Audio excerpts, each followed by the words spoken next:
हरे कृष्ण। आप सभी का स्वागत है भक्ति वेदांत चैनल पे। और चैनल पे आज चर्चा का विषय है राजसिक दान, यज्ञ और तपस्या। तो पिछले वीडियो में हमने चर्चा किया था सात्विक दान, यज्ञ और तपस्या। आज राजसिक दान, यज्ञ और तपस्या के ऊपर चर्चा होगी। तो श्री भगवान ने 17वें अध्याय में यह बताया है कि कैसा यज्ञ होना चाहिए, कैसा दान करना चाहिए और कैसी तपस्या होनी चाहिए। तो आज हम आगे बढ़ते हैं और राजसिक दान, यज्ञ और तपस्या के बारे में बात करना चाहिए कि कहाँ पर ध्यान देना चाहिए, नहीं देना चाहिए। जब दान देते हैं तो उससे क्या उसका फल मिलता है, ये इस पर चर्चा करेंगे भगवद गीता के माध्यम से। हरे कृष्ण। तो 17वें अध्याय के 12वां श्लोक राजसिक यज्ञ के बारे में बात करता है। अभिसंधाय तु फलम दंभार्थमपि चैव यत् युज्यते भरतश्रेष्ठ तम यज्ञम विद्धि राजसम।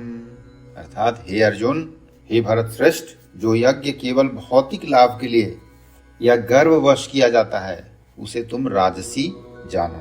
श्री भगवान कह रहे हैं कि ऐसा यज्ञ जो भौतिक लाभ के लिए या गर्व करने के लिए, इस तरह के जो यज्ञ होता है, जो मनुष्य यज्ञ करते हैं, वो राजसिक होता है। जैसे कि कभी कभी कोई स्वर्गलोक पहुंचने के लिए या कोई भौतिक लाभ उठाने के लिए या कोई ऐसा यज्ञ कर रहा हूं तो मुझे कोई आकांक्षा है उसकी पूर्ति करने के लिए, इस तरह से जो यज्ञ किए जाते हैं, यज्ञ का अनुष्ठान किए जाते हैं, वो राजसिक माने जाते हैं। अर्थात कुछ कर रहा हूं तो उसके रिटर्न में मुझे ये फल की प्राप्ति होगी, इस तरह के यज्ञ राजसिक माने जाते हैं। अब देखते हैं यज्ञ और तपस्या। यज्ञ, अब तपस्या देखते हैं। तो ये है 17वें अध्याय का 18वां श्लोक।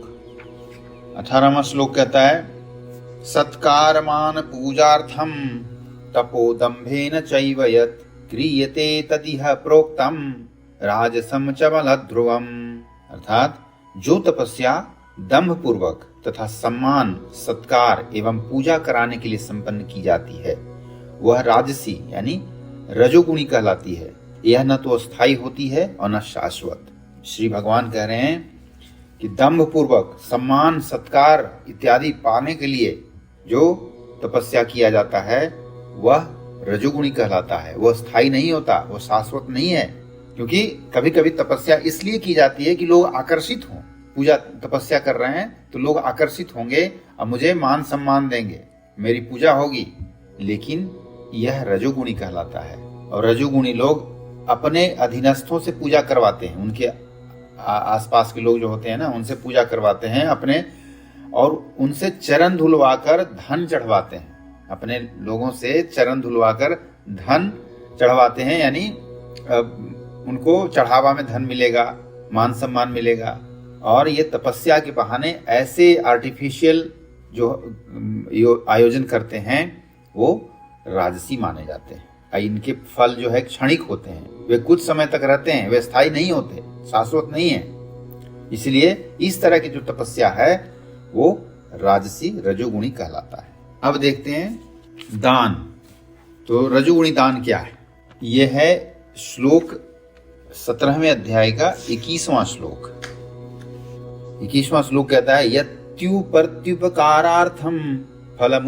फलमुद्दिश्य वा पुनः दीयते च परिक्लिष्टं तद्दानम राजसं स्मृतम्। किंतु जो दान प्रत्युपकार की भावना से या कर्म फल की इच्छा से या अनिच्छा पूर्वक किया जाता है वह रजोगुणी राजसिक दान कहलाता है। जैसे कि लोग सोचते हैं कभी कभी कि अगर मैं अच्छा दान पुण्य कर रहा हूं तो स्वर्ग चला जाऊंगा, पुण्य मिलेगा, स्वर्ग जाऊंगा। तो कभी किसी कष्ट से या कभी इस पश्चाताप के साथ कि मैंने इतना खर्च किया है तो कुछ दान करना चाहिए। कभी कभी अपने किसी परिजन के दबाव में आकर दान देना, ऐसे दान रजोगुणी दान माने जाते हैं। तो प्रत्युपकार की भावना नहीं होनी चाहिए। अगर हम दान दे रहे हैं तो प्रत्युपकार की भावना नहीं होनी चाहिए। जैसे कितने एनजीओ हैं, एनजीओ में बड़े बड़े लोग जो हैं दान देते हैं तो उनको ये प्रत्युपकार की भावना रहता है कि मैं अगर दान दे रहा हूं तो मेरा टैक्स सेविंग होगा, या मेरा नाम होगा, या मेरा नाम आएगा। और कहीं कहीं तो आप कोई दान देने जाता है तो ये भी होता है कि मेरा नाम पहले आना चाहिए। इस तरह के जो नाम करने के लिए ऐसे दान राजसिक होते हैं और इसका कोई सात्विक प्रभाव नहीं पड़ता। कभी कभी जहां इंद्रिय भोग होता है, इंद्रिय तृप्ति होती है, उस तरह की जगहों पर दान दिया जाता है। ये सब जो दान हैं, वैदिक शास्त्र में ऐसे दान की संस्तुति नहीं की जाती है। केवल और केवल सात्विक दान की ही संस्तुति की गई है वैदिक शास्त्रों में। इसलिए हमें वैदिक जो शास्त्र हमारे स्क्रिप्चर हैं, शास्त्रों के हिसाब से जो दान देना चाहिए वही दान देना चाहिए। नहीं तो कहीं कहीं पूजा होता है और वहीं पे नशा हो रहा है, तो ऐसी जगह में पूजा वो ठीक नहीं होता। वैसे जगह में दान देना नहीं चाहिए, क्योंकि वो राजसिक और तामसिक होते हैं। सो तामसिक दान क्या होता है वो अगले वीडियो में चर्चा करेंगे। तामसिक दान, यज्ञ और तपस्या अगले वीडियो में चर्चा करेंगे। आज के लिए यहीं पर समाप्त करते हैं। तो ये था राजसिक दान, यज्ञ और तपस्या। सुनने के लिए बहुत बहुत धन्यवाद। अगली वीडियो में तामसिक दान पे और यज्ञ पे और तपस्या पे चर्चा करेंगे। हरे कृष्ण।